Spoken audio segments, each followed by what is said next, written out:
Hello, I'm Sudipto Mondal, and welcome to What's Your Ism?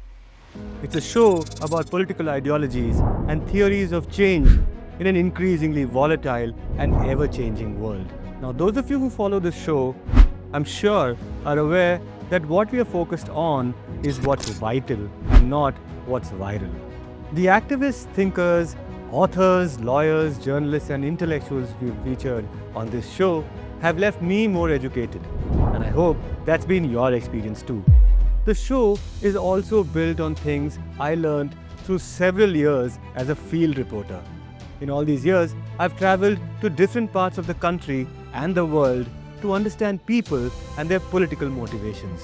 If you think that my physical and mental labor brings value to your life, if you find yourself educated by this show, please consider compensating the News Minute for the people and infrastructure they've invested in a show like this. You could also directly fund the production of What's Your Ism by paying whatever amount you think is appropriate directly by scanning this QR code.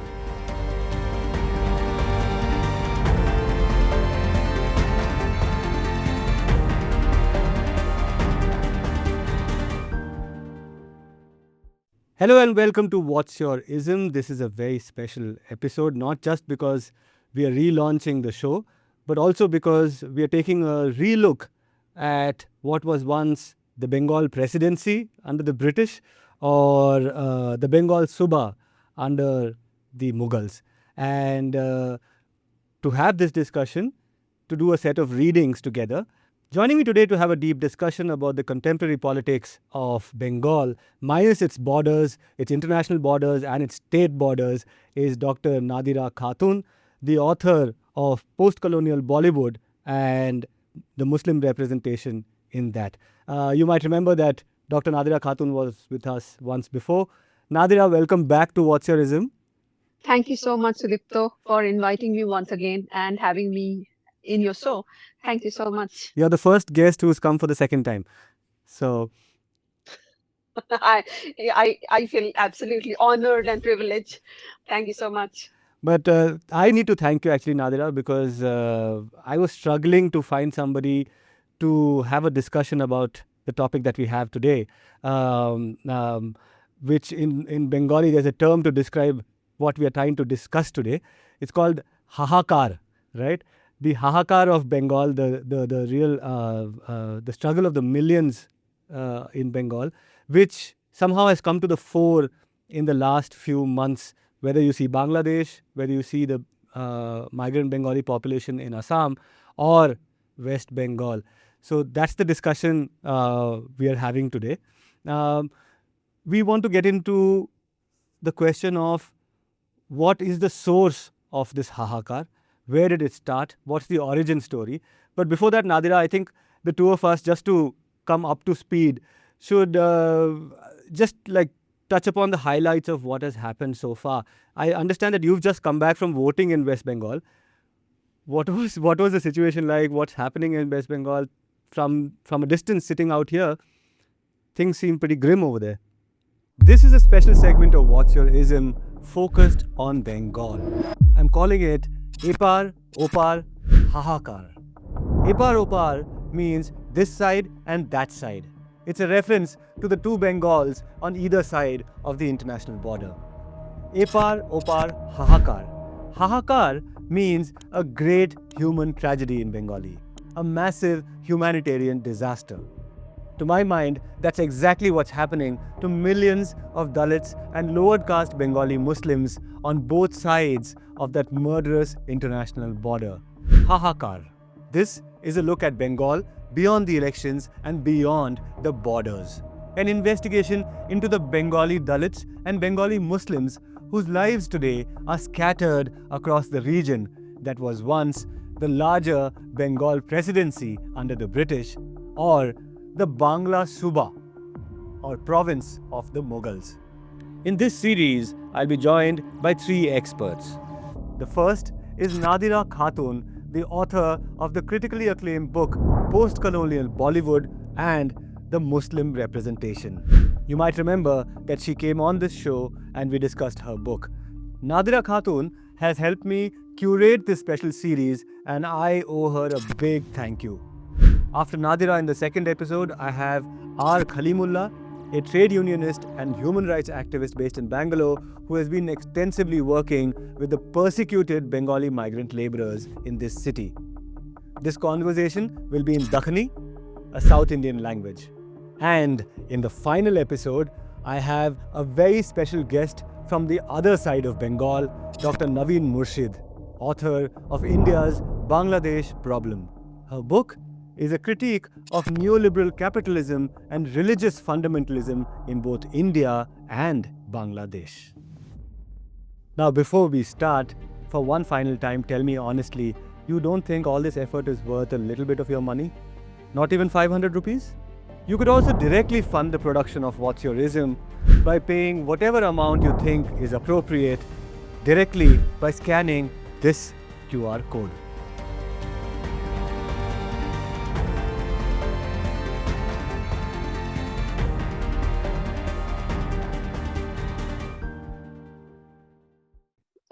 Thanks. Yeah, I just went to cast my vote in the last week, and it was wonderful to go back. And of course, anytime when you are visiting hometown, but it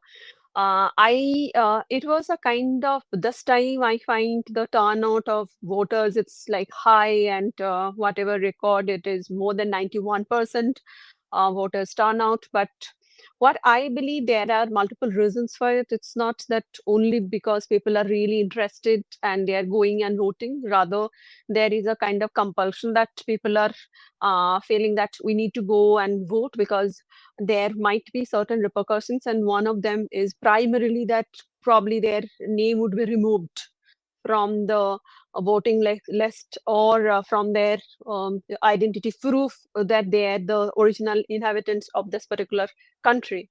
So because it just now SIR happened, and after SIR, this is the first vote happening.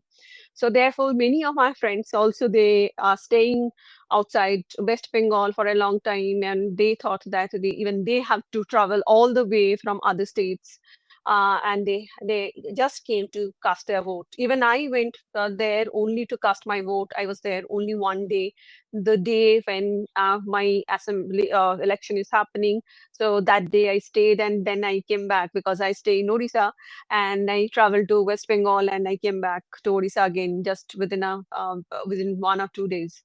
So that is the situation. But at my hometown, where I belong to, Bankura district and Kotalpur, and there it was very peaceful at this moment. That's what I would like to highlight.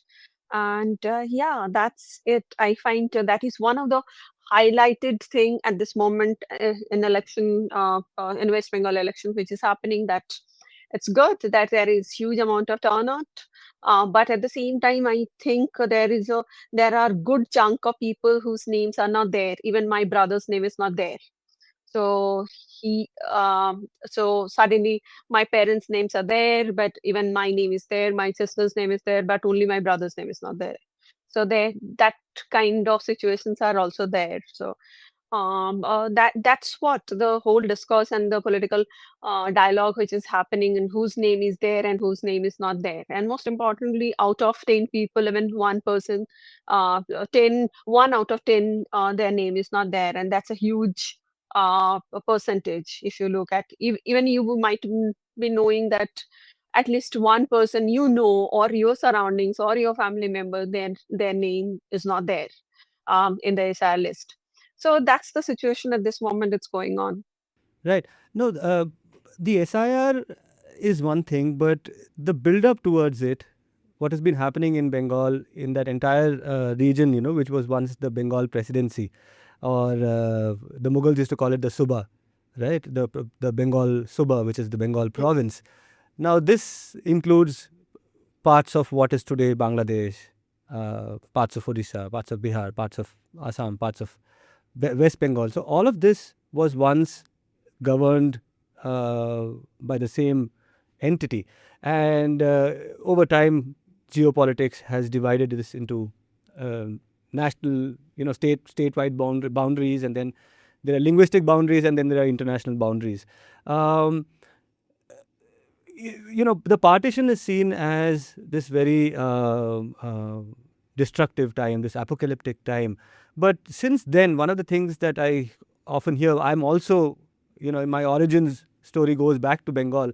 People who are still there, the relatives talk about how the atmosphere today is almost as bad as it was in the 40s and the 50s. If not in terms of the violence, definitely in terms of the discourse, in terms of the polarization. Things today in Bengal are as bad as when partition was being discussed and when it was playing out.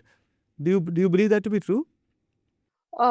If I look at the historical perspective and what's happening at this moment, and most importantly, I would like to point out that what's happening when we talk about that whole hahakar, just now you pointed out and you started your discussion on that. And hahakar in the sense, if I would like to frame it, I will frame in the sense that the whole agenda of this particular 2026 election, assembly election in West Bengal, that is probably to some extent that uh, based on the infiltration and Ghuspetia and all of it, right? So here and now, this entire thing and the discourse of Ghuspetia or infiltrators, it's just not limited to uh, Bangladeshi Muslims. And it is somewhere, it is again not it's not limited to Bangladeshi Muslims. Rather, it is again going beyond that limitation. And somewhere it is again connected to any Bengali Muslim. And so the demarcation is very difficult to make. And here, the situation of Bengali Muslims, when I talk about, it's not that every Bengali Muslims we are pointing out. Of course, it can be anyone, but at the same time, a particular Muslim, Bengali Muslim segment or strata who belong to a particular class. And here, that particular class, again, they are primarily they are belonging to more marginalized class. And if we talk about the whole marginalization issue, and you just pointed out that 50s and 40s, I would like to go a little beyond that, because if we look at historical account of it, we need to consider probably the census report of 1921, and also if we go and get the Hunter or commission report, and there are multiple reasons behind that, why that structural and systematic marginalization happened. The first one I would like to point out that the historical loss of power, what Hunter Commission report talks about. So But Hunter you Commission, know, yeah. Nadira, so I mean, there is we of course for our audience once again, what Nadira and I have tried to do over here is curate a reading list, a reading list which speaks to us, which helps us understand the condition of one of the most persecuted communities perhaps today in India, the Bengali Muslim. The Bengali Muslim who's being portrayed as an illegal infiltrator, as a Bangladeshi, as an undocumented migrant. That's the most decent term used for them. But this is the population that we are trying to discuss today, because this is the population that has become the focus of the elections, not just in West Bengal, but also in Assam. And it has become the focus of politics over there because of the question of religion. And religion, when you take religion into account, suddenly you're looking at a much larger area beyond just Assam and West Bengal, but you're also looking at Bangladesh and what has happened in Bangladesh in just the last few months, which included even a revolution. Right now, before we get into all of that, I suppose, Nadira, one of the things we need to do is to establish really how bad the situation of the Bengali Muslim is in not just West Bengal, but also in other parts of India. And I think that's where, if you'll allow me, I just want to take a couple of minutes to talk about what we are seeing in a city like Bangalore, right? Which is my Of entry. course, yeah, please go ahead. Yeah. Yeah, which is actually my entry point into this whole thing. The question is, okay, fine, I might have my origins in West Bengal, but my family moved here about more than a century ago.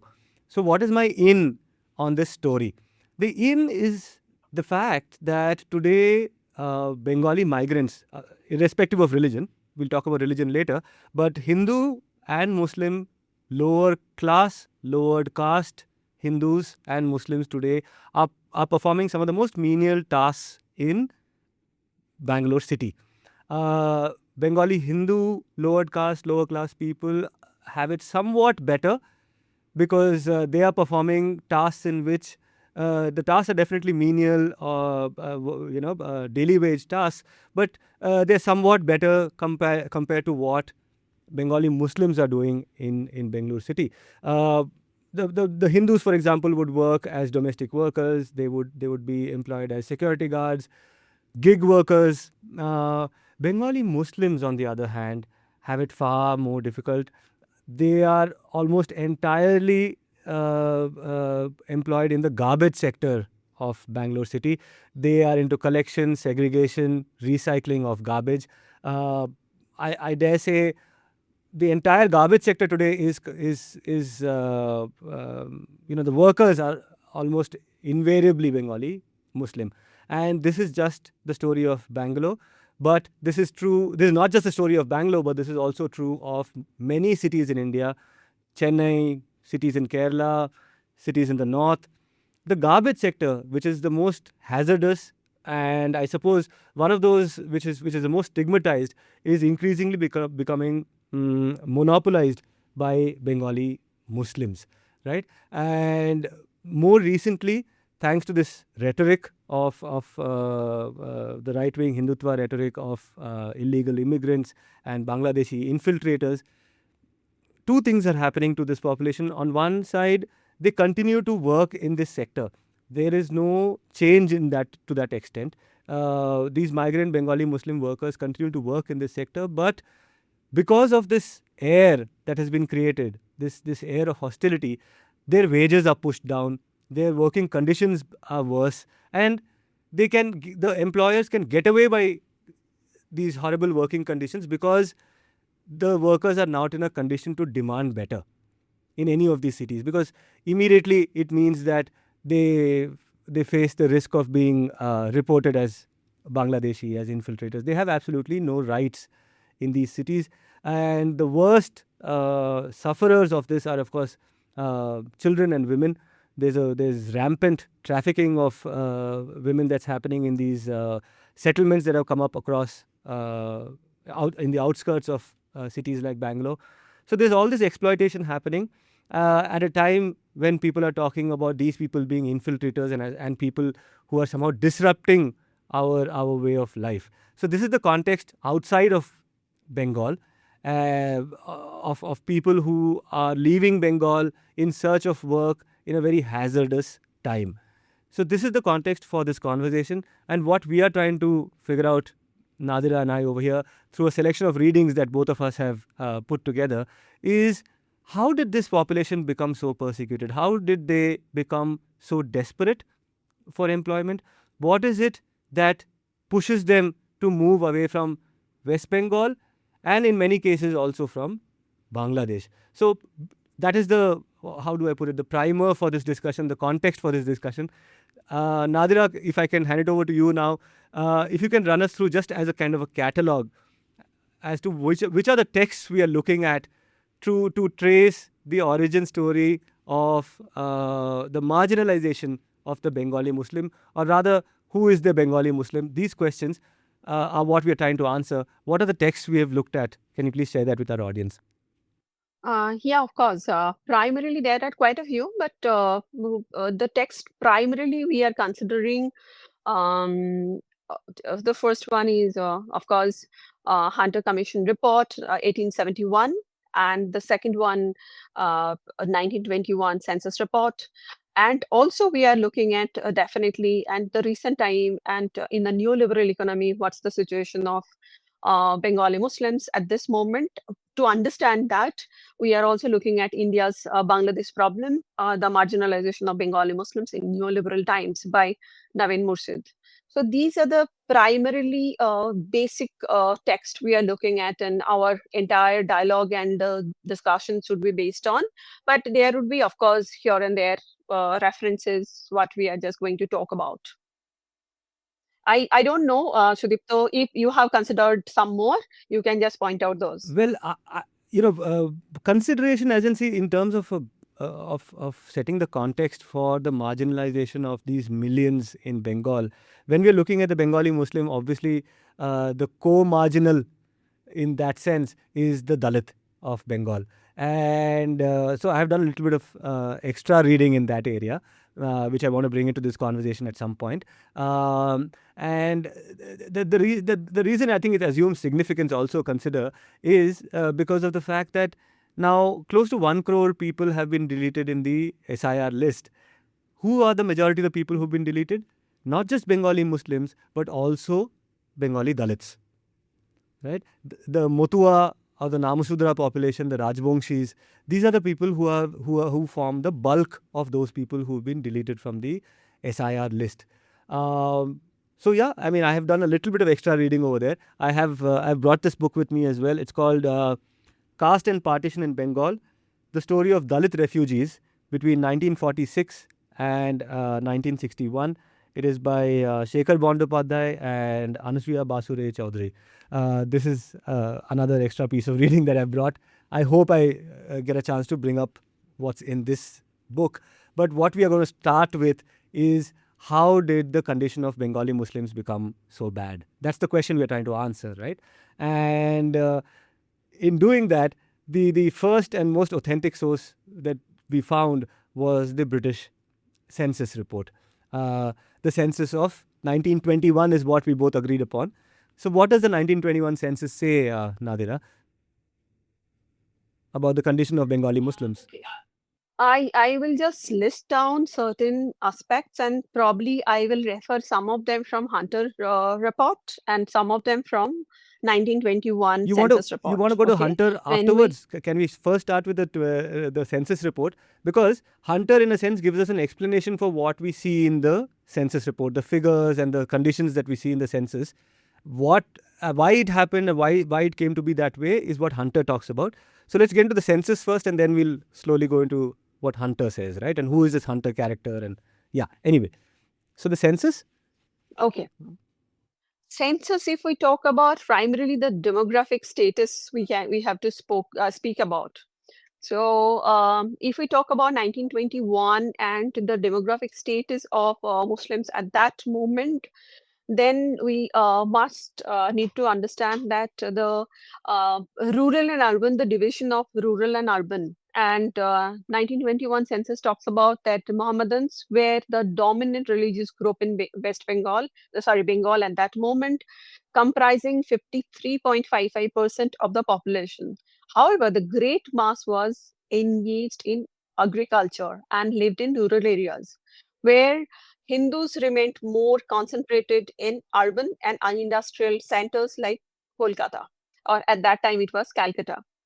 So therefore, automatically from this report, you get to know that Muslim population was always involved in agriculture, not that intellectual work, right? On the other hand, Hindus, they were concentrated in urban areas, so automatically, and industrial centers, automatically. So you are going towards the service-oriented job. So that is one particular point we need to highlight, sure.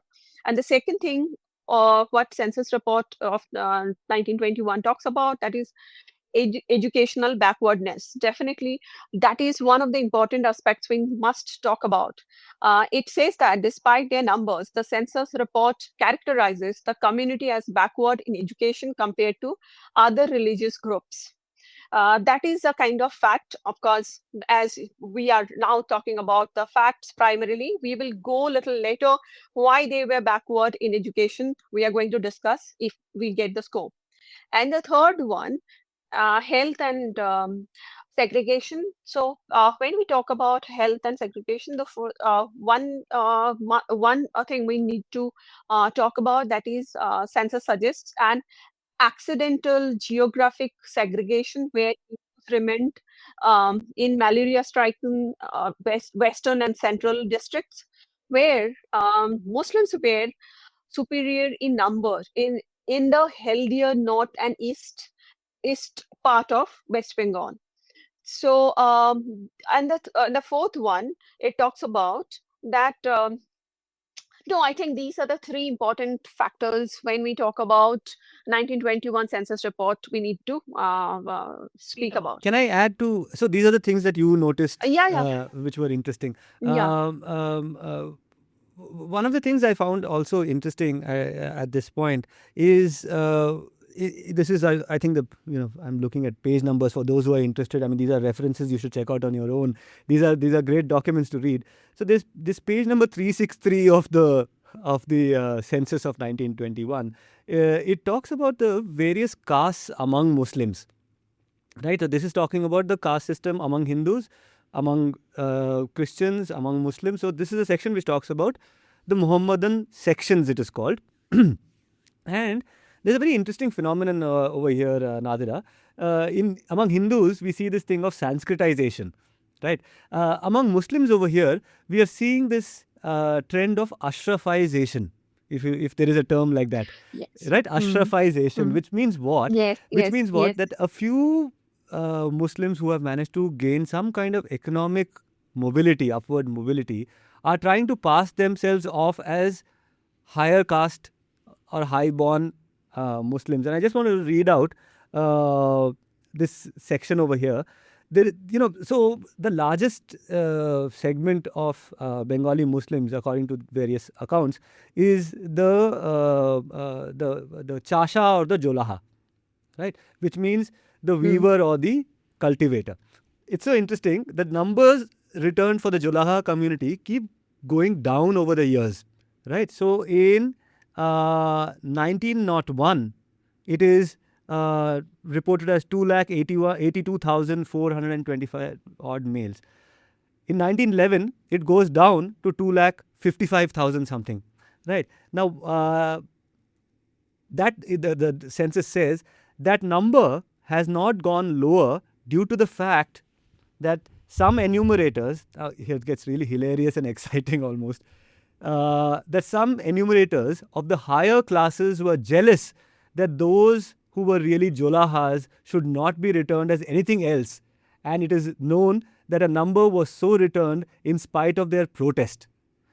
So what do we see happening over here? That people who are probably Julaha are trying to move up the ladder and claiming that they are higher caste. And many of these higher caste Muslims are administrators, enumerators, who are pushing back and saying that no, these people are not Ashraf or they're not Sayyid and things like that. So this is, I felt, an interesting phenomenon at this point in time, which comes through in this Yeah. in this census. Yeah, but you were saying something. Sorry. Yeah, I would like to add to that. Of course, when we talk about Ashraf and the class differences, but at the same time, it's more of a local and non-local, local origin and non-local origin. Because again, where we talk about that Ashraf, the elite, and those Ashraf class was always they were considered that they are non-local, so they don't belong to the lower caste and lower class. So that distinction was also there. I thought of highlighting that. In fact, see here, they're talking about the Pathans. In the numbers keep going up from 2,15,000 in 1901 to 2,80,000 in 1911. So there are people who are falsely perhaps reporting that they are Pathan, whereas they are not. And in the same census, the same thing is happening among large sections of the Hindu peasantry as well. Right. For example, you have a community called I can't give you the reference for the page number, but do check out this report. It's so interesting to see that there's a community of Goalas. Goalas means shepherds or cowherds rather, who want to say that they are Sadgop and that they are not Goala. They are Sadgop and that they are Kulin or that they are Saborno. There are many communities which are emerging at this time who are also called, who have names like Saborno Kaiborta. I don't know if I'm pronouncing it right. Saborno Kaiborta means not the other Kaiborta, but the Savarna Kaiborta. So there is a lot of this aspirational stuff that is happening where lowered communities are trying to pass themselves off as higher. So this is one thing that I noticed in this census. But apart from that, I suppose the standout feature, Nadira, is this huge gap between the Savarna Hindus and back here. I mean, in the 1921, they were still called the depressed classes. Today, we understand them to be Dalits. So there's a huge gap between Bhadralok, Bengal, and both Dalits and Bengali Muslims. Now, this is something that we see as an overarching reality, which means that even the aristocracy of the Muslim population is not matching up with the aristocracy or the nobility or the landed populations among the Bhadralok. We are seeing the Right. emergence of this Muslim Bengali distress and this Hindu Bengali distress or this Dalit Bengali distress at a time when there's a hell of a lot of education and upward mobility among the Savarna Bengalis or the Bhadralok Bengalis. I suppose these are the features of the 21 census. I If mean, we feel like certain things we need to point out, we can point out. so now this census was discussed because just to establish that there is a real marginalization of the Bengali Muslim population. And now I think we need to get into this question of how this marginalization came about, why this population had this experience of economic and social marginalization. And here's when we get into W. Hunter, right, Nadira? The Hunter report, what's your sense of it, and what he says? Yeah. There are quite a few things, as I was pointing out when we were talking about 1921 census report, and there are certain things, other facts we have talked about, but we need to talk about also that why those things happened.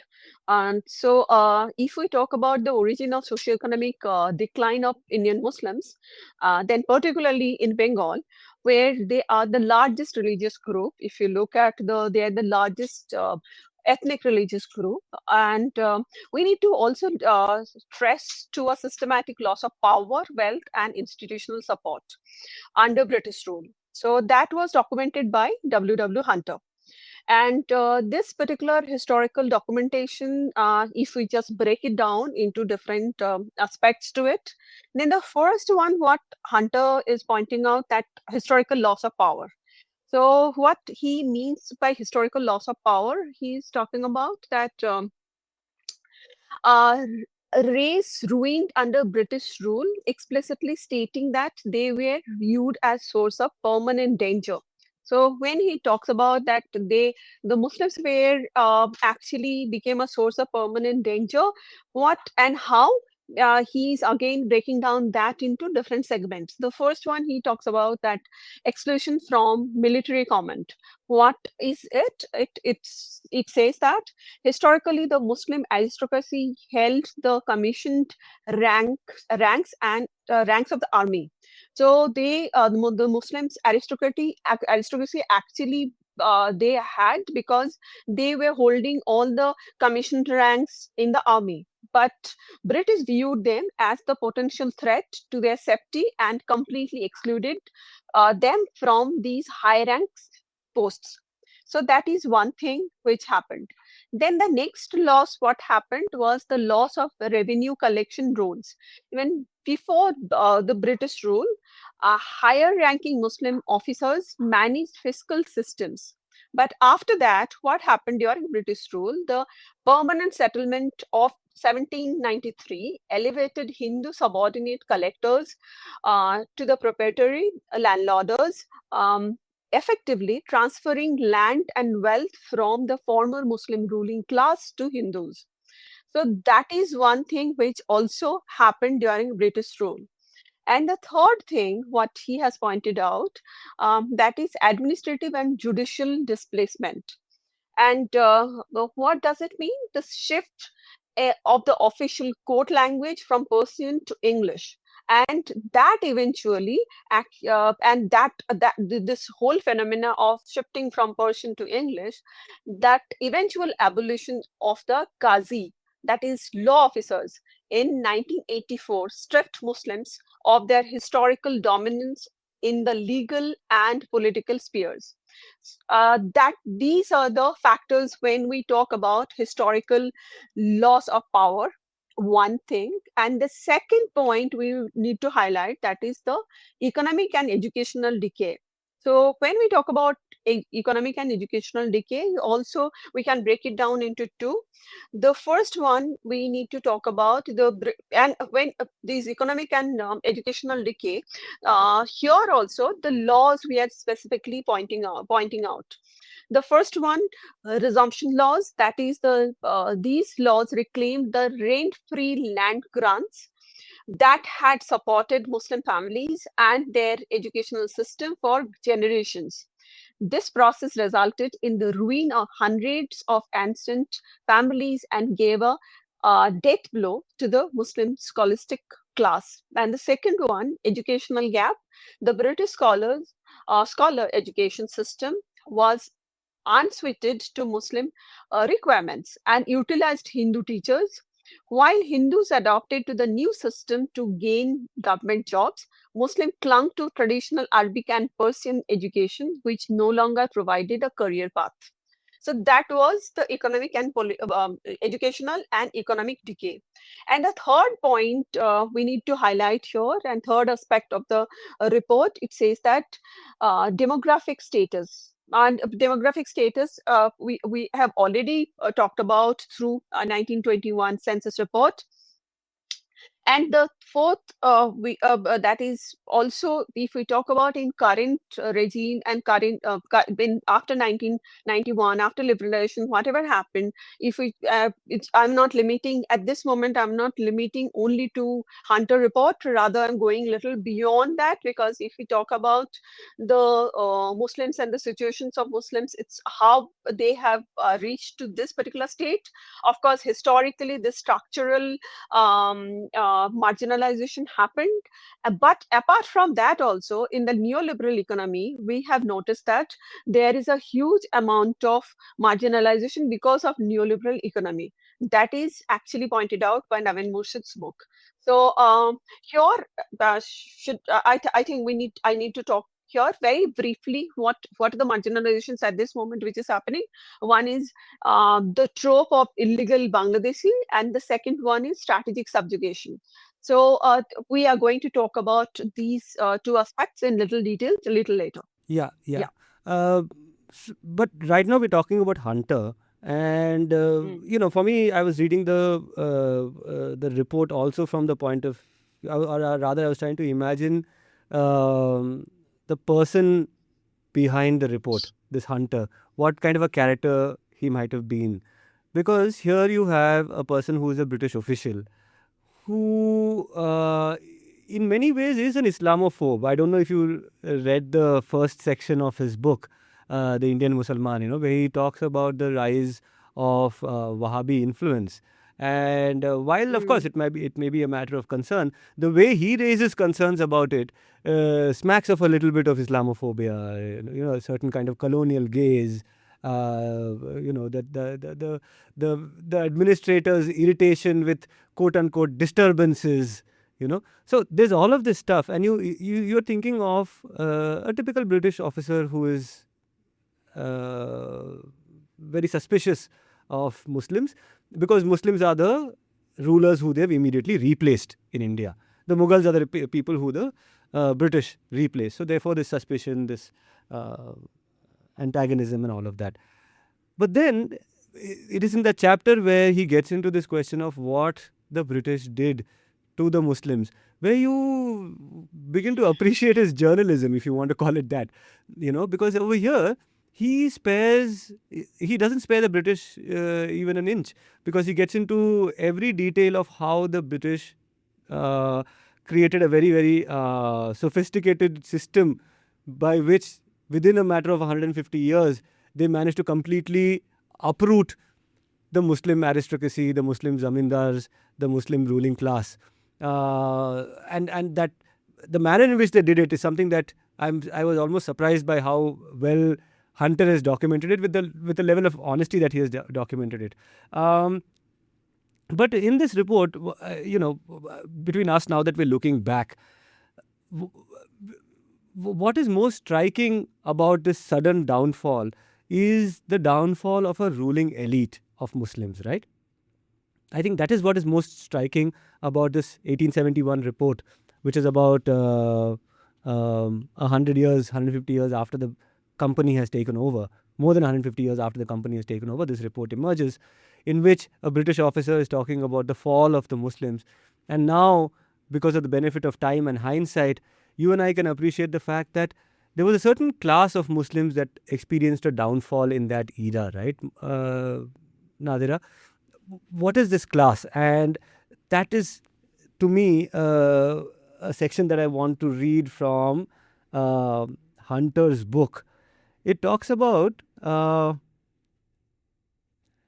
relationship between the Mughal rulers and their Hindu collaborators, right? Um, Here it says, it can never be too often insisted upon, however, that in India, the relationship of the conquerors to the native population was regulated rather by political necessity than by the Muhammadan code. The haughty foreigners despised the details of collection and left it to their Hindu bailiffs to deal directly with the peasantry. So universal was this system that Akbar successfully defended the selection of a Hindu for his Minister of Finance by referring to it. On Todar Mal's appointment as the Chancellor of the Empire, the Musalman princes sent a deputation to remonstrate. Who manages your properties and grants of land? Replied the emperor. Our Hindu agents, they answered. Very good, said Akbar. Allow me also to appoint a Hindu to manage my estates. Right? Now, what does this show? This shows that there was another layer between the Muslim peasantry and the Muslim aristocracy. That there was this rent collecting, land holding, old order, which was still in order of the final mile of revenue collection. And through Hunter's book, we get this initial understanding of how not only did this aristocracy collapse, so did the peasantry. So the peasantry was already a marginal population, but the aristocracy collapsed alongside the peasantry in these years of British rule. Is that something that comes through in your mind as well in terms of the different types of Muslims in Bengal? Yeah, yeah. But again, if you look at just when I was reading out the report, the 1921 report of census, the majority of the Muslims at that moment were also non-Ashraf, that is non-elite, right? And they belong to the rural population. At the same time, they were engaged with agricultural activities primarily. So therefore, if you look at the Ashraf or the elite class, they were somewhere involved in the Mughal court and their administration, right?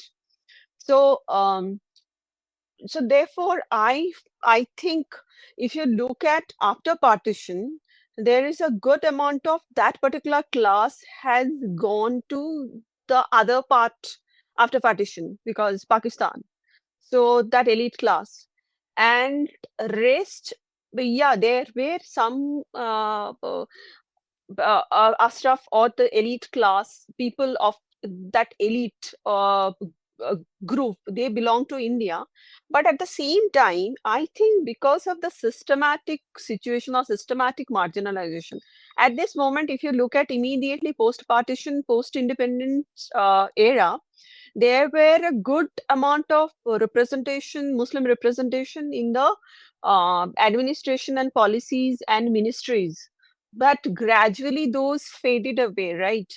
So if you go beyond these reports and historical documents, if we analyze, then actually those, if you are not representing yourself in the system, primarily in the structural system, then automatically that class is fading, gradually fading away. So I find, and now at this moment, if you look at cabinet, there is not, if I'm not wrong, there is there is very minimal and marginal Muslim representation we have in the cabinet, right? So therefore, I think it is a kind of systematically this structurally and systematically that class is gradually vanishing. That's what I can point out. Right, and that vanishing starts from immediately after the decline of the Mughal Empire. We see an entire class of people Yes. vanishing from the ruling class of Bengal, and then you have a period of British rule, both the company as well as the crown, during which this population is looked upon with suspicion. So therefore, the creamy layer of Muslims, so to speak, vanishes. But Yeah. During it started in the British era, because just now I read out that's what, but it gradually it's just fading and more fading, and it is completely going extinct in the current context. and in the current context, when you say, you mean in the Indian side of the border in West Bengal, Yes, yes, right? yes. This process has West continued. Bengal and even nationwide. I think it's not only the Bengal and Bengal problem. I mean, even if you look at nationally, also it happened. Right, right. And this sudden drop in the fortunes of the Muslims uh, helps us to a certain extent understand the kind of passions that led eventually to the partition, right? Wherein a certain class of people, and this is something we say about the Hindu ruling class as well when it comes to the struggle for independence from the British, which is that here was a class which rebelled against the British because they had never forgotten that they were the ruling class. They wanted to bring back the glory days. And in a sense, Hindu nationalism today is that, oh, we were once the rulers. And that's why you see all these historicals. Last time when you came on the show, we were discussing these historicals in which there are these grand, larger than life narratives created about Hindu rulers and things like Yeah. that. Why? Because the imagination is that we will one day go back to that pristine past. And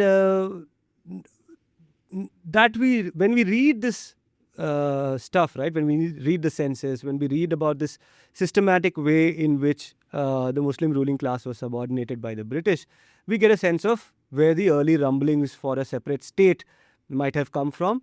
Might have come from only those people who were a former ruling class. They are the only people who could have possibly given this kind of a call the legs that it needed, right? Saying that we were once the rulers, we will be rulers once again. And that ultimately led to the formation of these two states. The Hindu state and the Muslim state were formed. But what do we then see? That the Muslim state also has a contradiction. That there are Muslims and then there are Muslims. And which is that contradiction finally boils over in 1971 when the Bengali Muslim realizes that there is something different about their experience from the North Indian Muslims who were ruling them up until 1971. Yeah, So yeah, yeah. this is where we have to, I think, get into this territory of delineating the experience of the Julaha Chasha from the Ashraf, Sayyid, Mughal, Persianate kind of experience, right? Um, and that's why I think Richard Eaton becomes very exciting to talk about. You think Richard Eaton? Uh, okay, before going into Richard Eaton, what you were talking about the narratives of the grand past, what we have started reimagining through film or through certain other text. I would like to point out here, I would like to hear my personal own experience. I want to bring in on too. If you look at the narrative, this narrative also got a bit of changed, because when I was growing up, I have grown up in West Bengal and a rural place in West Bengal. And I have studied in a local vernacular language primary school, and also after that, towards again, subsequent education happened there itself. So when we used to be in our primary school, and there used to be one class only for storytelling, and where our teachers, we used to call them Didimoni, he used to come and he used to tell different stories every day. And she used to even till today I remember those stories. And one story she pointed out that how India had glorious past, and we had that Soni ki Chidiya, these and that. And the narrative was little different at that time. She pointed out that Britishers, they came and they looted us, and even our Kohinoor has gone to Britain. And then the villain was primarily, even if you look at that is 30 years or 35 years back, the villain was actually not the Mughals, because it was never pointed out that Mughals, they came and they invaded and that's how we have become poor. Rather, it was more of like Britishers were the main invaders and they have looted us. But now, if you look at the historicals and the historical reimagination is what is happening through cultural text. It's not only, we are not limiting only to the Britishers. Rather, it has gone beyond, even we have gone to medieval period. And the medieval rulers and the invaders, and they are represented as looters. So therefore, I think now we are creating or recreating that imagination, that the again, not only Britishers, again the medieval rulers like Mughals, and they also came and they are looted us. I wanted to just add on to this, and definitely that is one aspect we need to also, because the changing narrative, how it is changing gradually, that also we need to highlight. And what you have just pointed out, that now we should be talking about Richard Eaton and the whole class, and the how the whole conversion happened, and primarily the caste and class, and how the conversion happened. I think that's what we would like to point out here, right? Yes, we would want to do that, but just because you brought up this question of who are the looters, who are the looted, so to speak, and as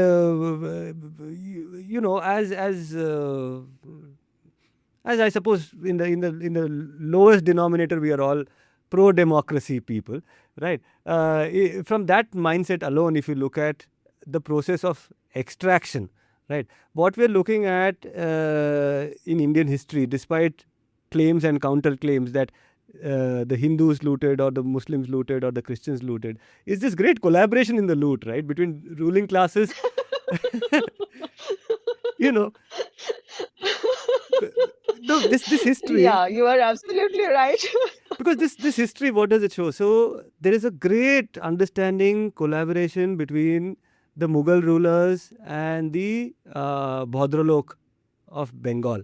And this is not just Bengal, we're talking about in different parts of the country. The Mughals were people who were interested in taxation, and to that extent they were very secular, because the extraction was a very secular process in which there were layers in different parts of the hierarchy. I mean, there were people who were tax collectors, there were people who were in the military, there were different coalitions in the military itself. The military was a multicultural entity. But in all this multiculturalism somehow kind of coagulates at the top. Why? Because there's a nice little collaboration between Rajputs and Mughals, between the different sultans and nawabs who ruled Bengal between the end of the Sena dynasty and the coming of the Mughals. There were many other sultans who ruled. They all had a great collaboration with the local Hindu ruling class. In fact, that was the system of administration, which is that we will not disrupt your local caste, customs, hierarchies, and all of that. We will, in fact, give you protection and appoint you as the talukdar or the tehsildar or the zamindar or whatever. And through that collaborative exercise, we will extract surplus, right? And now in today's time, the funny part is that both these ruling classes have their own pieces of land, and both those lands in a way are failed states, because they have failed to uplift the most marginal in those states. That is why we are having this conversation, right? That is why we are saying that there needs to be a conversation which is apar opar, which means it is over and above this Right. binary of Hindu Muslim. It's over and above this binary of Bangladesh and West Bengal, in which you have a common population which is suffering on both sides of the border. Right. And the suffering of both these populations Right. can be traced back to these primitive forms of extraction and which have been modernized over time. Right. Why else would you have so many Bengali Muslims still migrating to India to collect garbage from Bangladesh if religion could have solved the problems of Bangladesh? If religion could have solved the problems of India, and if India was for so-called Bengali Hindus, why do we have such a large population which is now stateless thanks to the SIR and when the NRC comes or whatever? Even in Assam, when the NRC happened, there were lakhs and lakhs of people who were not Muslim. They were Hindus who were left out of the NRC exercise. So that shows what? That the Hindu imagined Hindu state has also failed, right? So the Hindu state and the Muslim Of state course. have both failed, and they've both failed only one class of people: the cultivating masses. The cultivating masses, uh, All right. and that's why we're having this conversation, I suppose. But yes, how do we Yeah. come back to? I think as we just spoke about the looting and invaders and all of it, connecting to that, we should be talking about the whole work of Richard Eaton, and he has talked about how much force and how much looting happened, and the whole idea of conversion, how it happened, and whether it happened with force or what. So I think that is very important segment we need to also speak here. Um, so what he spoke when we talk about the origin and he has talked about that he identifies that working class theology, and here when he is speaking about working class theology, he is primarily talking about a religion of plow. And what does it mean? That that emerged in the eastern Bengal delta between the 16th and 18th century, and one of the greatest historical event. And why? Because despite Muslim regimes ruling the region since the 13th century, no noticeable community of Bengali Muslim emerged alongside them till the 16th century. So therefore, North Indian Ashraf elites were found exclusively in the urban centers in small number. So how did Just we hold on to get that thought. to? Yeah, just hold on to that thought. Yeah, Just to underline that, we are looking at close to from 1200 to 1600. We are looking at close to 400 years of rule by different sultans and nawabs, during which the population of Muslims in the region of Bengal does not go up.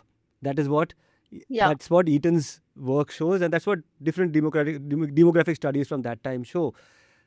So therefore, the first theory, right, which is the favorite theory of people like Himanta Biswas and the BJP and all of these people, which is that the religion was spread through the sword by Nawabs who defeated the Sena dynasty, right? The Sena dynasty was the last dynasty in yeah, Bengal ruled by Hindus, which I think was defeated in 1200 and something.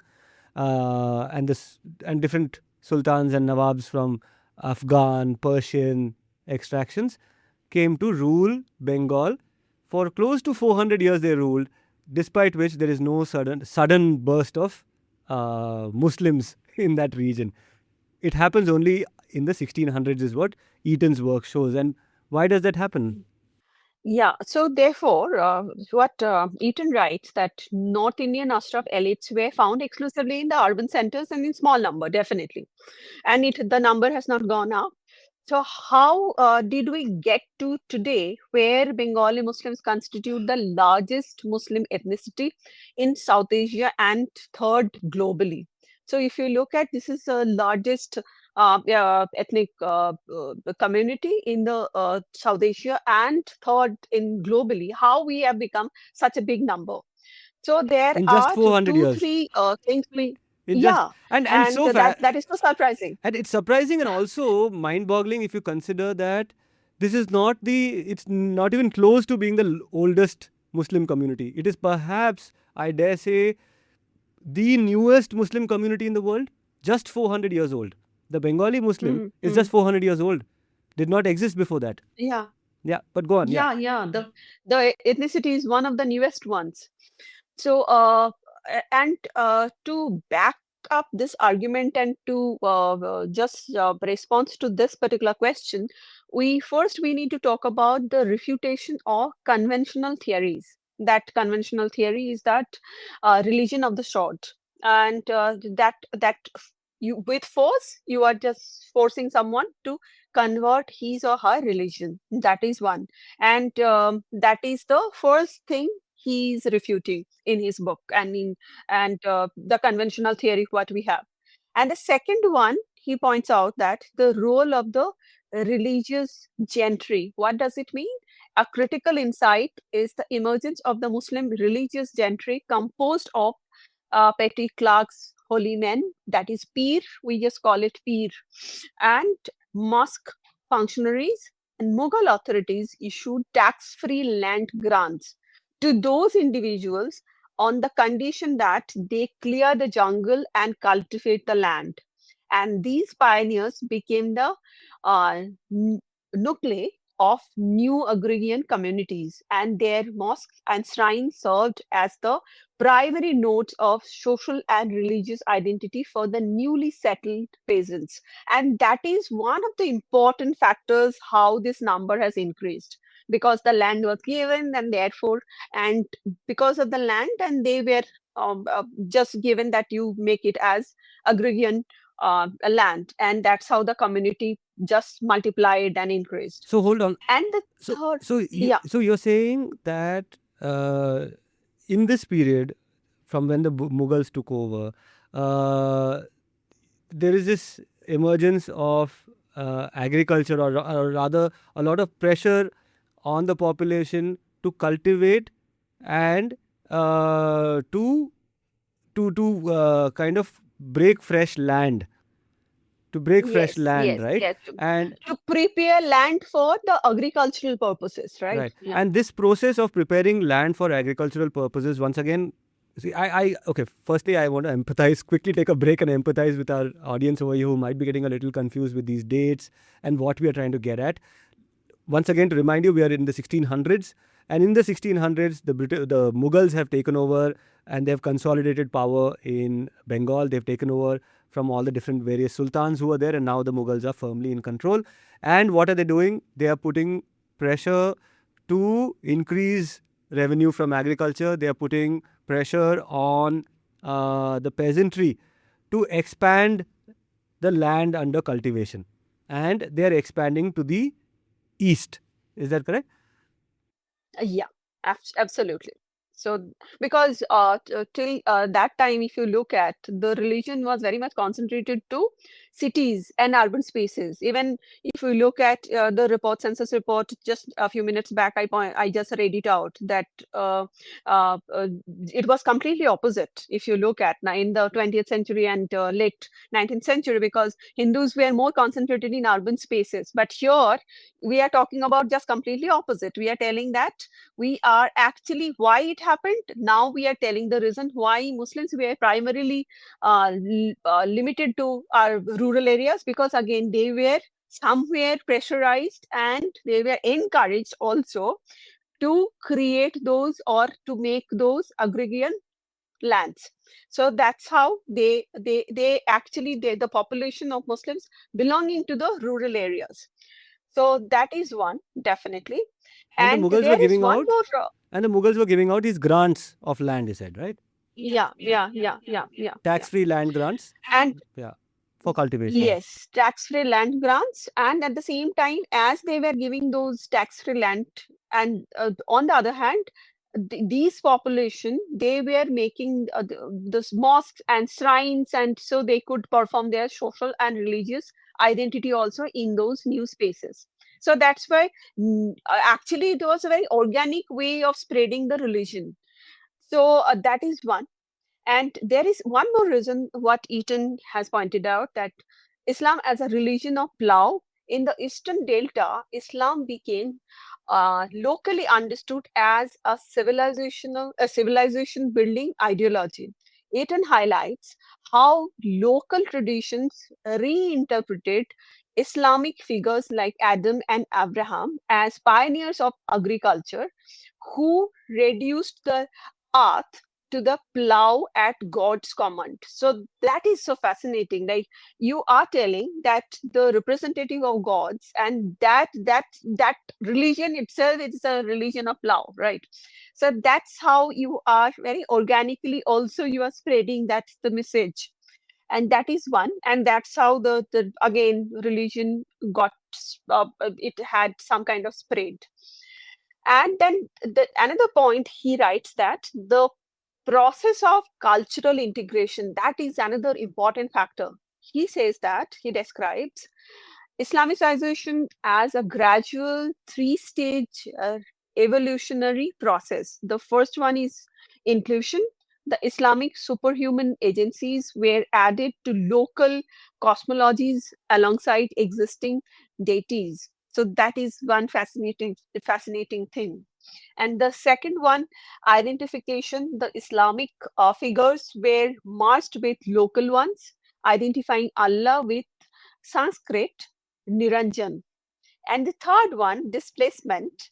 Eventually, Islamic agencies replaced local ones, a process accelerated by the 19th century reform movements. And that's where, again, Wahhabi movement comes in, and the whole idea of Wahhabi movement actually starts taking place.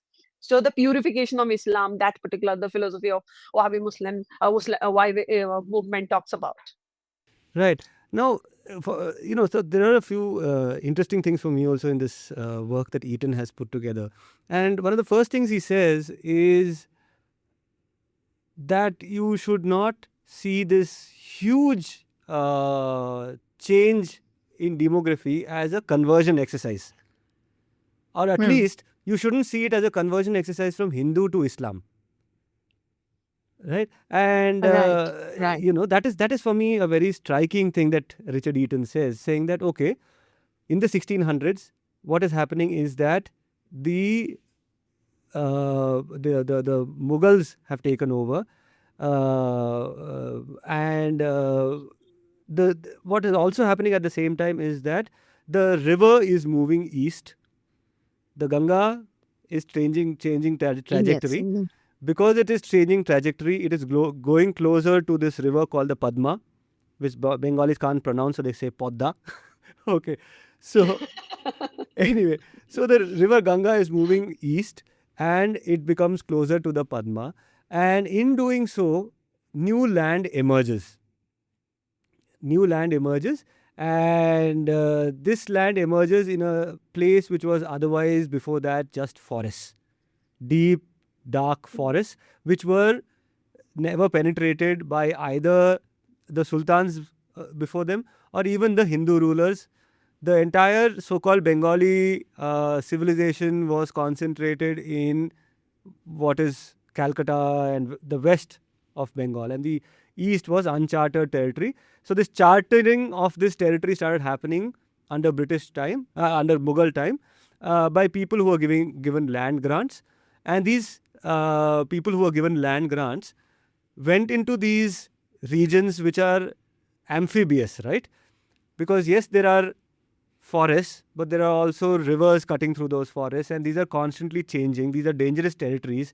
You have mangroves, you have floating land, you have disappearing land, and all of that. In these dangerous territories, a group of pioneers go out into the east.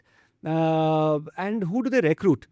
They recruit the indigenous population over there, is what Eaton says. Now, the indigenous population over there, up until that point, had not been touched by Sanskritization, Brahminization, Hinduization, Savarnaization, whatever you want to call it. Right? These were Chandal, Dom kind of communities who were entirely dependent on the riverine ecosystem, the forest produce. That is what they were dependent on. And these people were recruited by these pioneers who were commissioned by the Mughals to go east to cultivate the land. Now, another coincidence is that many of these pioneers were actually Muslim. They were not just Muslim, they were also people who were quite enlightened, I would say, because they are dealing with a branch of Islam which is different from the branch of Islam practiced by the ruling class Mughals or the Yeah. sultans before them. Most of them were followers of the Chishti order, right? Whereas these pioneers, they take a different interpretation of Islam, like you were saying. They take a different invocation, really. They invoke the creed of Adam. The creed of Yeah. Adam is what? The first person does what? The first person creates. And in this case, you're Hmm. looking at what? The creation of a certain crop, a creation of a certain population as well. And the creation in third as the creation of a certain faith system, which is tying all of this together. Saying that we are the cultivators, we are going to fertilize the earth, and we are going to populate the earth. Right? This kind of interpretation of Right. Islam is very different. To my mind, a lot of the Sufi Yeah. orders, the Chisti orders, in to if you look at them from present lenses, they may also seem a little postmodernist, right? Yeah, Far, definitely, yeah, far, definitely, because you are just breaking down all the structural understanding of it, and this traditional understanding of it. I think definitely and then because you have yeah, suddenly yeah, somebody who's taking out all of this metaphysics out of the way and getting into the material, not the metaphysical, yeah. saying that there is a material aspect to this faith, that it is connected to the creed of the cultivator, the creed of Adam. So that's something that Eaton brought through for me was very interesting that he put it like that, saying that they were not Hindu to start off with, so it's not like they were converted at all. And again, he uses that word conversion quite carefully because he says that this Islam was not just all of this new interpretation and all of that, yes, sure, but it also meshed with the local faith system. Hmm. Here, I would like to point out, as you have beautifully talked about and you brought in the whole idea of the people who were the original inhabitants of that particular region. Because if you look at those, they were Sanatani or they were what religion they belong to, that the whole conversion will happen, right? The conversion can happen only if you belong to a particular religion, then you are just converting yourself to something else. But again, if they were the predominantly the local and they were not following any as such particular religion, then how the conversion is also happening, that is also questionable, right? Sure. And to that, now when we're looking at it like this, suddenly you're looking at the emergence of Islam as a liberation theology. Right. We use the term liberation theology quite often in the Christian context. Liberation theology, in the South, you have many Christian orders, which liberated former Dalit slaves using this ideology, particularly in this region around Madurai. You have Christian evangelical groups and, liberation theologians and all of that. But this to me is liberation theology, telling a bunch of indigenous people who are not looked upon as fully human by either the Muslim rulers or the Hindu rulers of back then West Bengal. There is a process of humanization that is happening here. There's a process of civilization that is happening here, right? And I don't want to use this word civilization in any colonial context to somehow suggest that people were barbarian before that, so they needed to be civilized, right?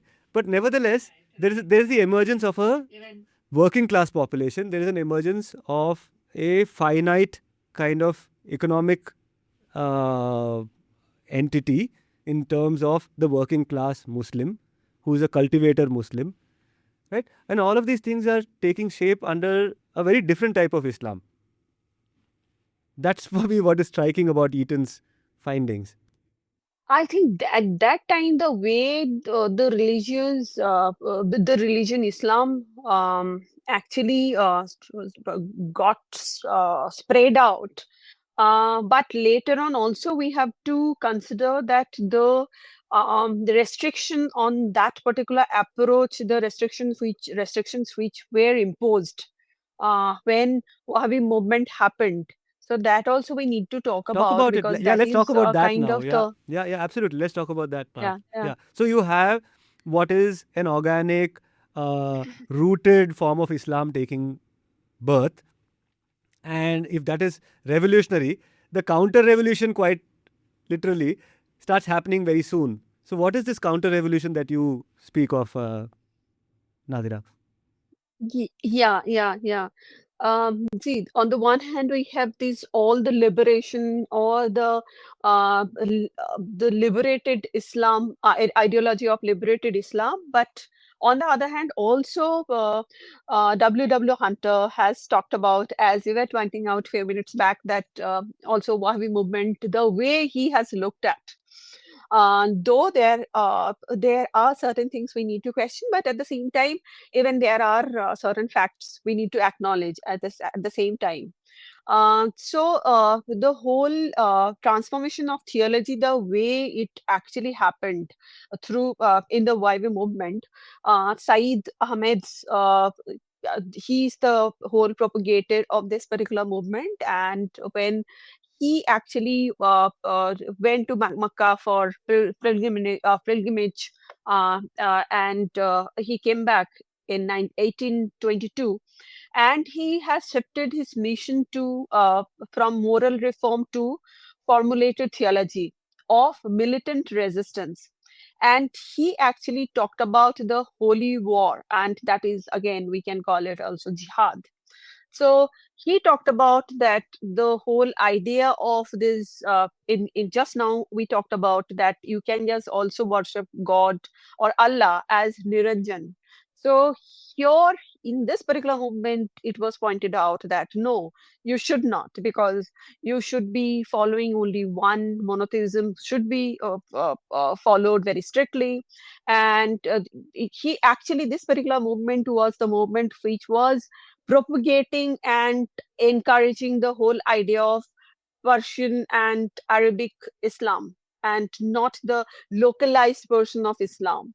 So that was one thing also we need to talk about when we are, on the one hand, we are talking about the liberated Islam. On the other hand, also we have to talk about the subsequent movements and subsequent actually outcry which happened in terms of Islam. So this was the thing also happened. So therefore, it was more had more restrained, more conservative approach of Islam through this particular movement. We have noticed later on. Okay, now this for me again is kind of ironical, right? Now here you have a class of Muslims, North Indian Muslims, let's say, for the lack of a better term. If you want to go further, you can say Ashrafia, Sayyid Muslims from the northwest, and all of those people who found it more appealing to collaborate with Rajputs, with Bhadralok, with different ruling caste class Hindus of the subcontinent, until their subordination happened under the British. Then they come back to reclaim what they think is theirs. And in that reclamation project, Wahhabi Islam becomes a potent kind of ideology to unite the Muslim masses, to rise up and reclaim what was theirs.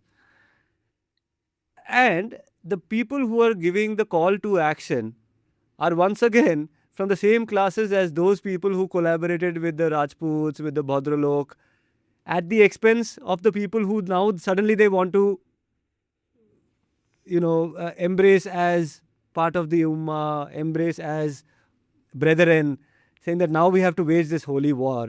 And all of this foment is what ultimately leads to the formation of Pakistan, right? Yeah, yeah, yeah. And also because of this movement, or I would like to point out that because of the they wanted to keep it Puritan and the purity intact of the religion. So therefore, that also had a quite a significant amount of repercussion on the situation what's later on in the subsequent period Muslim had, because this particular movement also objected the Western education and English education, right? So definitely, when you are lacking English education in a British era, automatically you are left out from the administrative jobs, right? And that's how one middle class, this whole middle class strata got gradually vanished. So this is one of the moments, actually, that's how the situation of Muslims gradually became. This is one of the reasons. I'm not telling this is the only reason. This is one of the reasons, actually. That also we must acknowledge. And it is kind of sad if you look at it from, again, this perspective of liberation, that here's a religion. Just now we talked about how this is liberation theology and how that liberation within a few decades or centuries can spin on its head, right? Why do I say it's liberating?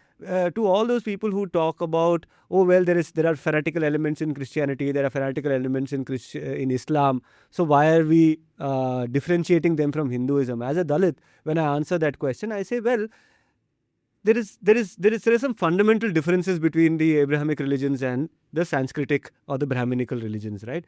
And one of those fundamental Yeah. differences is that the Brahminical religion is defined by who cannot be included, who can not read the scriptures, whereas the Abrahamic religions are defined by who can read the scriptures. If you belong, only if if you're literate in the scriptures. So therefore, it spread through the pen, through the book, right? And that is something that happened in this new population of Bengali Muslims as well. They were, like I said, indigenous people, but suddenly they had not just the axe and the plow, which is the axe to cut the forest and the plow to cultivate the land, but also the pen and paper, right? The act of reading is such a powerful thing for a bunch of people who have been denied education, who have been told that you're not good enough. That's the experience of caste. That's the experience of untouchability. And here is a religion which is giving them a book and a pen. And that spins on its head. Why? Because that is modernity at one time, and suddenly that itself becomes a certain kind of primitiveness. I don't know what is the right term to use. Because when the British come... Conservativeness, I think. Conservativeness? I think conservativeness. Yeah. So between the time when the Mughals were ruling and the British came, those few centuries is when we see a certain rise in literacy among the peasantry of Bengal. Why? Because there are these pioneers, these Sufi peers who are going about spreading Islam. And then the British period comes, during which that education becomes obsolete. That Persian education, that Urdu education, that Arabic education overnight becomes obsolete. And suddenly, from a literate person, you become once again illiterate. See, because even when we talk about illiteracy, we're talking about a bunch of codes that we have been taught in school, which may not match with a bunch of codes that another person has. Right? That I would like to point out here one thing, that I always have the discussion and argument that when we talk about that Muslims are not that educated, or for example, madrasas are not the proper educational institutions. So I tell that probably that is not, as we are equating that to Western education, that's why it is not. But if the power shifted completely, the global power, then, and that would have been the standard, then we would have told that that is actually completely, it is an altogether different game, right? So who is measuring it, and who is telling you, and who is defining, and who is just weighing it? So it all depends on that. Who is educated, who is not, which educational institutes are good, which are not, which education is better, which is worse. So it's all very apparent, right? And in the end of the day, a convent and a madrasa mean the same thing. Right? They're places where you get educated. But then the terms are so loaded. Yeah. Anyway, but moving on. So here, I suppose at the end of all these confusions, both of us have been grappling over here, trying to make sense of all this stuff that we have read in the last few weeks and bring home the story of the Bengali Muslim to establish what I suppose what we have established so far is that there is a unique story here. There's a unique anthropological story here because we are looking at one of the world's largest Muslim populations, which also happens to be the world's newest Muslim population. And we are looking at a set of social and political factors which led to their emergence and subsequently also their decline.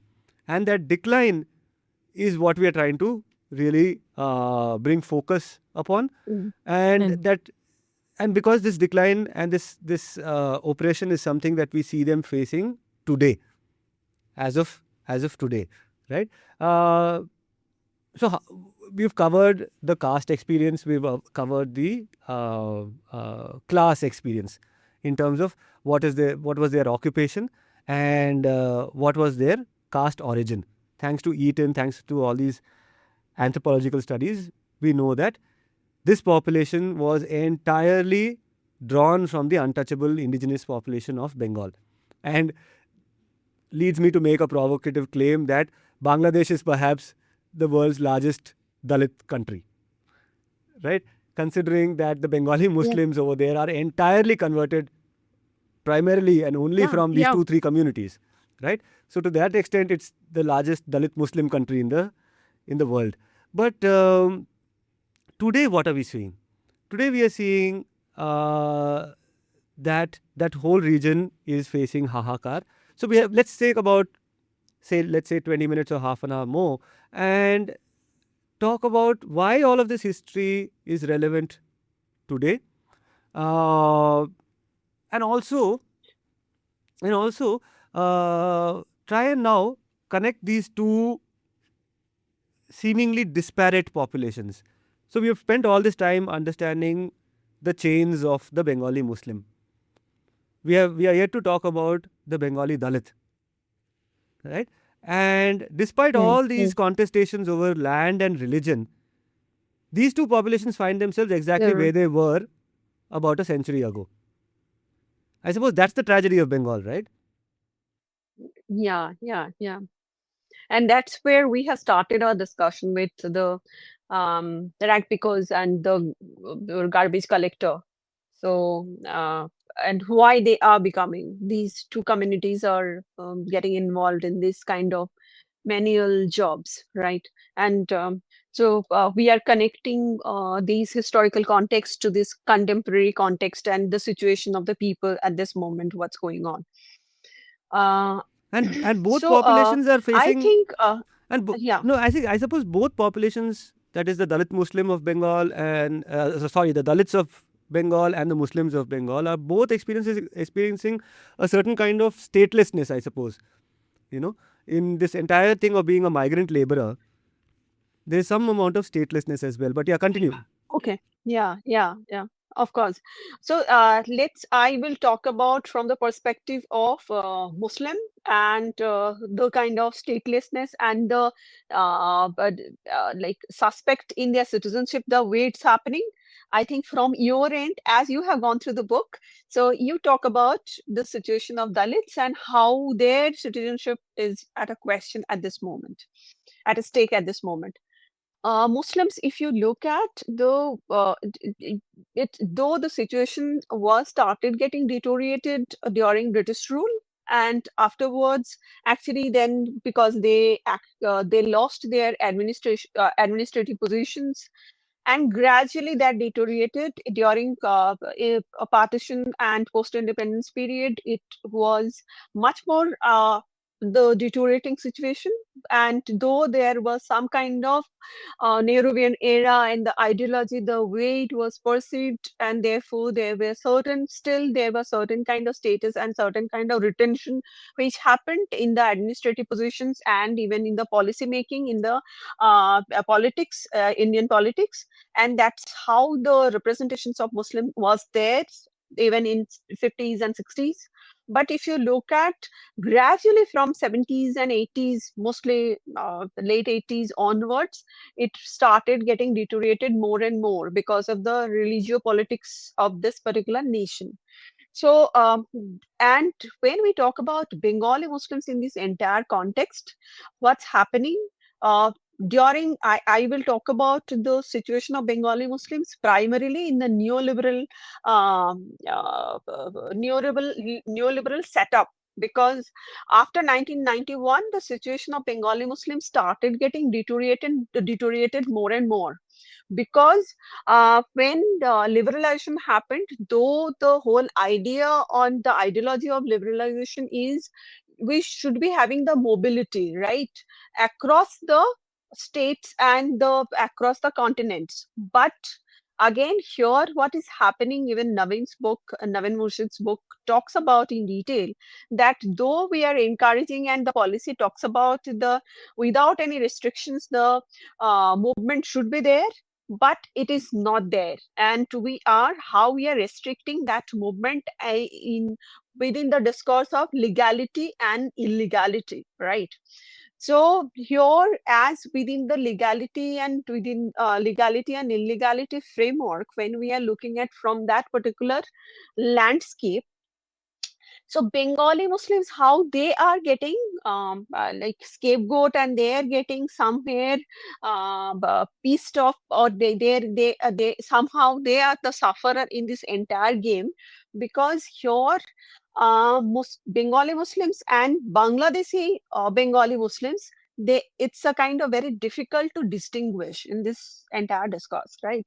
When the certain politics is happening in Assam and Bengal, even during election, that the rhetoric of Ghuspetia and termites and the infiltrator, the way it is pointed out, it is very it's not very distinct that whom you are talking to and whom you are referring to, whether Bengali Muslims or Bangladeshi Bengali Muslims.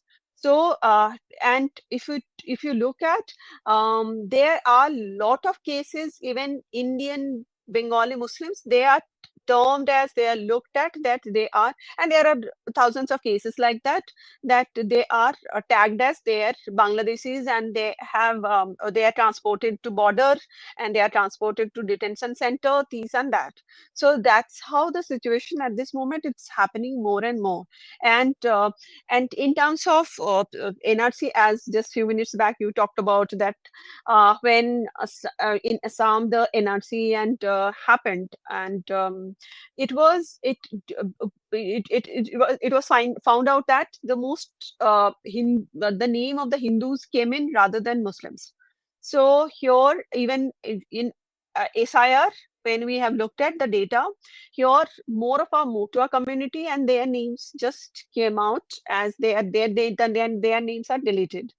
So now, who are insider and who are outsider, the whole discourse, and here again, Bengali Muslims are not uh, free, and they are somehow there tagged with certain infiltrator and in this entire system. So therefore, in this particular context, what and why, again, as you talked about that, we started the discussion with garbage collector and sweeping and sweepers. So why this, there are, first let's start with that, why Bengali Muslims, they are coming and migrating to India and to work here. What are the possible reasons, right? So the first one, what Naveen Murshid talks about, that labor market segmentation. So what she is pointing out here, that Bengali Muslims are often segregated into a deeply segmented labor market, where they are funneled into low-skilled, manual, and menial positions. In cities like Bangalore, which are characterized by IT corridors and knowledge parks, there is an accompanying demand for massive low-paid workforce to manage the city's waste and infrastructure. Here, she actually connects Bangalore, and she relates Bangalore to Tokyo and New York. And she says that Delhi, Mumbai, Bangalore, these cities are no different than Tokyo and New York, because even these big global cities, the way they manage their waste in their country, even here also we are doing the same thing. So the second thing he is pointing out, the trope of illegal Bangladeshi. So what does it mean? That pervasive political narrative conflicts all low-income Bengali-speaking Muslims with illegal Bangladeshis residents. Navine, and therefore he writes, Bangladeshis were not the likely targets in the speech. I suggest that rather India's Bengali Muslims are more targeted in the current Indian political discourse, because they shared the same ethnic identity that renders them to Bangladeshi in the Indian imagination. And these included an instance where a man, and she is giving one particular example, that when this particular rhetoric about Indian Bengali Muslims is going on, so there are cases like there are some instances where a man was stripped and lynched by a mob for the alleged rape of a local woman in Dimapur. What incited the lynching was not the rape, which had occurred a month earlier, but the rumor was that he was an illegal immigrant from Bangladesh. That incident showed how easily a Bengali Muslim could become Bangladeshi when accused of a crime. And this is called as Bangladesh problem. So that's one of the important things we need to highlight here. And the second thing, why they are also coming to Bangalore, because again, if we talk about from the Bangladesh context, that 70% of Bangladesh population, they actually live on less than $2 a day. So therefore, when they are coming and migrating to India, their wage is better. Even in her books, she has pointed out that they daily wage 70 rupees more they are getting. That's how they think that this is much more lucrative option for them. And the other issues she has talked about, that Bangalore's specific appeal, that is very important and fascinating, why they are not going to Delhi and Kolkata or other cities, because first of all, Bangalore has a very pleasant weather. And second thing is that South Indians and in Bangalore, people are much more polite than North Indian people. And also, it is pointed out that if they are in Kolkata, then they can be easily identified because of their dialect. Kolkata people can easily identify that they are the outsiders, right? Because their dialect, Bangladeshi dialect, is different. So, but if they are going to Bangalore, it is very difficult to identify them as they are the Bangladeshis, because they are not going to speak in Bangla. So that is one of the other reasons that why they are specifically moving to Bangalore. So primarily these are the conditions why these people are going to Bangalore, if we specifically talk about. And if we talk about that, Indian Bengali Muslims it's not that only Bangladeshi Muslims are migrating to Bangalore, but Indian Bengali Muslims are also migrating to Bangalore to do the same job, collecting garbage. So why Bengali Muslims are going? The first reason is extreme socioeconomic marginalization, because 80% of rural Bengali Muslim population, they lives below the poverty line. And this you're So talking as about quickly, 80 and this you're quickly talking about the Indian side, West Bengal. When you say, yeah. yeah. Now I'm talking about quickly Indian side. Earlier I have spoken primarily from the Bangladesh side, why Bangladeshis are coming here in Bangalore. So now the first is that the extreme socioeconomic marginalization, that the race ruined under British rule, as we just spoke about. Then 80% of the rural Bengali Muslim population lives below the poverty line. That is one thing. And what are the districts? Primarily, these people are moving to Bangalore, Murshidabad, and Malda. Those are these are the border districts. And here, these are the districts, again, they are dominated by the Muslim population, and they are, of course, as I just now pointed out, 80% of the population, they are below poverty line. So and why they are? Because again, TMC government came won election in 2011, and they have adopted the slogan "Mamati Manush." That means mother, motherland, and people, and promising the land protection, right? And that is one of the important cases. Of course, all of us, and I think our audience, they also know that Nandigram and Singod, the way the government, the current government at that time, they were opposition, they actually opposed the industry of the Tata Group. They actually opposed the setup of the industry of the Tata Group, and therefore, but later on, if you look at the TMC, actually markets West Bengal as an ideal place for business, and illustrated by the many signboards in Kolkata and elsewhere claiming Bengal means business. So, in practice, neoliberal policies have been directed towards services rather than industry, and reforms to make India digital and the gig economy are the two most visible aspects of neoliberalism. But when it comes to, therefore, we have IT sector in Kolkata to some extent, that service industry is there. But again, if we look at even just few minutes back, we discussed that Muslims and Dalits, both the communities, they are not skilled workers. So therefore, what is left for them?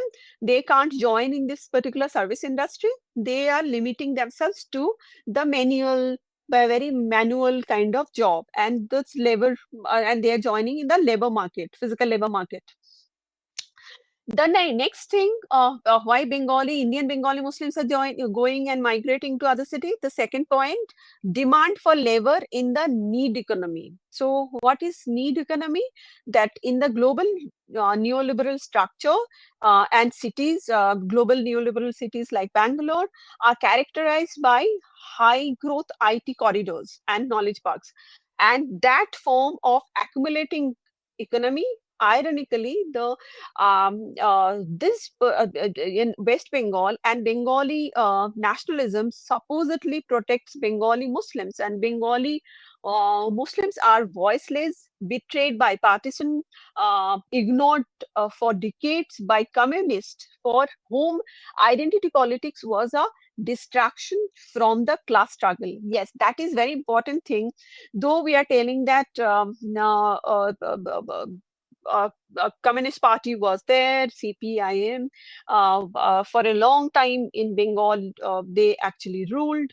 So, but the Bengali Muslims never got a like big opportunities, and they got big opportunities to uplift themselves, because for Marxist ideology, it was more beyond a religious identity, and they never bothered about religious marginalization. Rather, for them, main focus was class struggle. So, therefore, the whole idea of marginalization was still going in the Marxist or during the CPM era as well. So, and here, if we talk about the Indian Bengali Muslims are frequently segregated into deeply segmented labor market, and as I told just now, they are primarily in the menial job, and the primarily the manual job, and therefore they are unable to contribute to the accumulating economy, and therefore they are denied entry into the need economy, as they are deemed second class citizens, even stripped of the privileges of formal citizenship in a manner similar to what actually Ong has called exile citizenship. Because again, during neoliberal economy and neoliberal period, what happened? Bengali Muslim identity is at stake, and it is questionable more because of, again, infiltration and these kind of political discourse. So I think because of that, again, Bengali Muslims are also migrating to, and when you are tagged as you are infiltrator and you are probably you are Ghuspetia, you can be utilized much easily with a cheap labor. You probably you have to be paid less than any other person, right? Because you have already certain tags which are assigned to you, that and you are always having the fear, so therefore it is easier for the owners and the employer to exploit you. So that is also another thing. That's how they are getting absorbed in this particular garbage picking and these menial jobs. Yeah, if you want to please add on to this what just my arguments are. No, no, more than the arguments, I suppose what you're doing is, Yeah, yeah, pointing consolidating out some, yeah, from yeah. The argument, if you'll allow, I will make, and please. yes, the argument that I want to make is that all of this illustrates the failure of that project called the Islamic nation, right? Because, yes, you can definitely, and it should be spoken about, India is a secular state. I mean, some people would like it to be a Hindu state, but it's a secular state. So India is answerable for the way in which you gave a statistic which said 80% of the Muslim population is below the poverty line in India, on the Indian side of Bengal, right? Now, definitely the Indian state is responsible for it, but I think the greater failure is the failure of the Pakistani state and later on the Bangladeshi state. And here is where I want to get into this question of, social justice. Social justice as a project, I don't think was undertaken with any degree of seriousness in Pakistan. And that is where I suppose this book becomes a great reference. Caste and partition in Bengal. So what is happening in this book in the early chapters is that there is a great alliance that is happening between the Scheduled Caste Federation and the Muslim League. And I think here's where I think we should also conclude this episode. Yeah. By way of conclusion, I want to say this. So the thing is that there is this great alliance happening between Dalits and Muslims and the Scheduled Caste Federation and the Muslim League. On what grounds? On the grounds that there is an intersecting reality, that a majority of Muslims are Julaha and Chasha, which is weavers and cultivators, and a majority of Hindus are also cultivators and lower caste working class people, right? And you have this really interesting character at that time called Jogendranath Mondal. Right? Jogendranath Mondal is somebody who's calling for Dalit-Muslim unity. And that Dalit-Muslim unity is something, as you might have heard, has come up many times in post-independence India, saying that these are the two most persecuted communities in India. Why don't they come together? And why don't they come together is a question that was asked even before India got independence by the Scheduled Caste Federation of Bengal under the leadership of Jogendranath Mondal.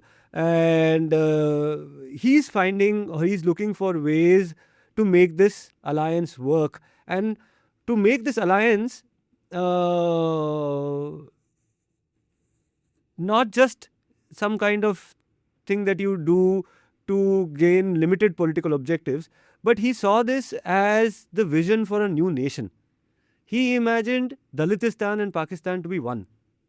Or rather, for the Muslims and for the Dalits of Bengal to create a new Bengal outside of their religious identity. So to that extent, it is a Dalit-Dalit alliance. It is not as much as a Dalit-Muslim alliance. Right? He's saying that these Muslims are not just Muslims. They are not the same Muslims as those Persianate Muslims. They are not the same Muslims as the Ashrafiya Muslims, and we should collaborate. And I have a few sections here in this book that I want to bring attention to. What is the Bhadralok response?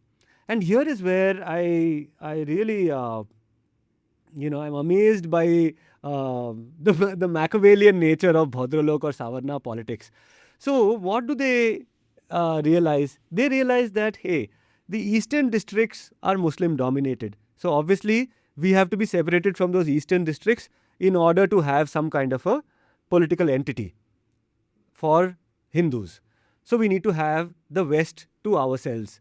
But when they're trying to carve out this Western niche for the Hindus, they discover that there are parts of the West also which have a lot of a certain kind of Hindus who are not the desirable type of Hindus.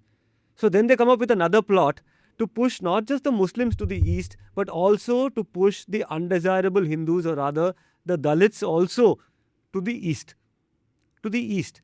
So East Bengal, that as imagined by the Hindu Mahasabha and later endorsed by the Congress, was that piece of land which was dominated not just by Muslims but also by Dalits. And by Dalits over here specifically, Namashudro, Motua and Rajbongshi communities, right? Which is what leads after this in 1946, sometime I think, December 1946, there's a meeting of the West Bengal Provincial Committee, in which is headed by Shama Prasad Mukherjee.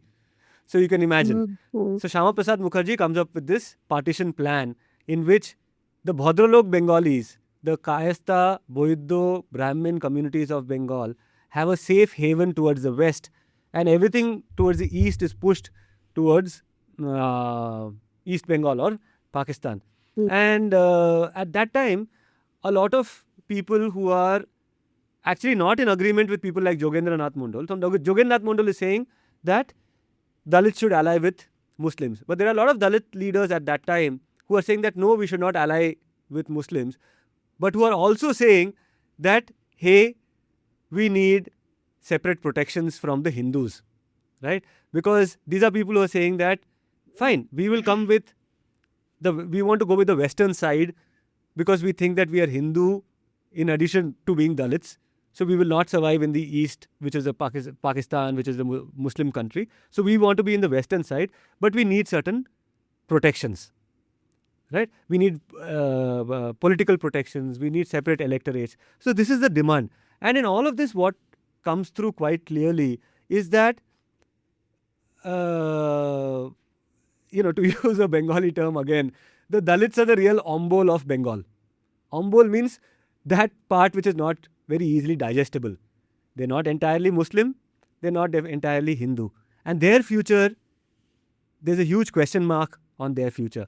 And ultimately what happens because of this Machiavellian strategy of the Bhadralok is that indeed the eastern districts, which are Namashudro or Rajbongshi majority, also get pushed off into Pakistan. And that is that is the one big reason why even today we are talking about minority persecution in Bangladesh, right? Everyone frames it in this Hindu-Muslim binary. But the fact of the matter is those Hindus who are in Bangladesh are actually the Dalit Hindus who could not migrate to West Bengal, right? This book also talks about how between 1946 and 1950, the migrations that happened of the Hindus from east to west were almost entirely upper caste Hindus, right? And the Dalits over there did not migrate. They started migrating, in fact, after the riots started in 1950s. Now, there's a difference between the eastern border and the western border, the Pakistan border and the Bangladesh border. The Pakistan border saw a lot of violence in 46, 47, whereas the Bengal border did not see any violence in the 46, 47, those years. It saw violence starting from the 1950.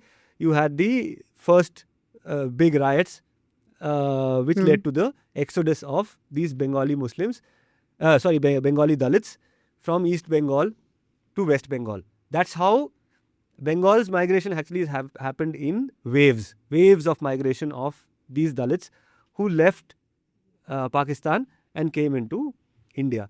Now, all of this we understand in terms of the persecution of these people by Pakistan, by a country at that point which did not see them as Dalit but saw them only as Hindu, right? That was the nature of that persecution which led to this exodus. Then comes this very interesting period of 1971, which is the Liberation War, which is when the contradiction really becomes apparent, which is that yes, you are Muslim, I am Muslim, but I am a Bengali Muslim and you are a Pathan or a Punjabi or a Persianate or a North Indian Muslim. And that's what leads to this second kind of partition where East Bengal gets separated from East Pakistan gets separated from West Pakistan, right? That is when you see the migration of a large number of Bengali Muslims from Bangladesh into India, right? And why do they migrate? They migrate because of the persecution that they face under the Pakistani state. Now, all of this is pointing towards what? That there is churning happening, but there is churning happening only among one set of the population, which is Dalits and these Chasha Jolaha Muslims. Right? There are two forces pulling at opposite ends. The Hindu landed and the Muslim landed forces, or the dominant forces, are pulling at opposite ends. Whereas the bodies which are getting literally put on the line are that of the indigenous Muslim and the Dalit population. So that for me is the real tragedy of Bengal. And it really completes a circuit when you look at the final results of the SIR, which is all of this churning has happened. And finally, who is left out?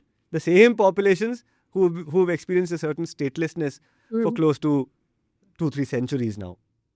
So that is the other reading I wanted to bring in. But any thoughts on the basis of this, Nadira? This Dalit Muslim unity, this co-suffering that has happened, and the same set of people. Yeah, that's that's the fact actually.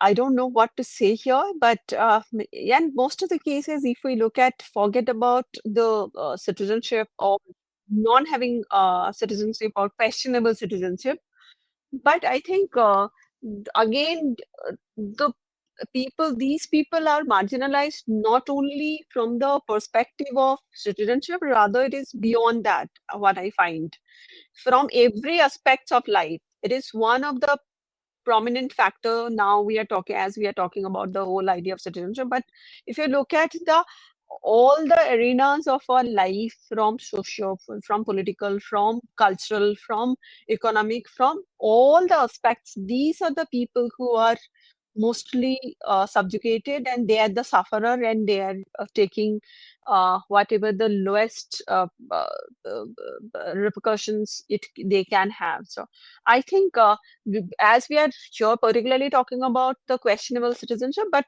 all parameters, if you look at, they are the people who are the sufferers. Right.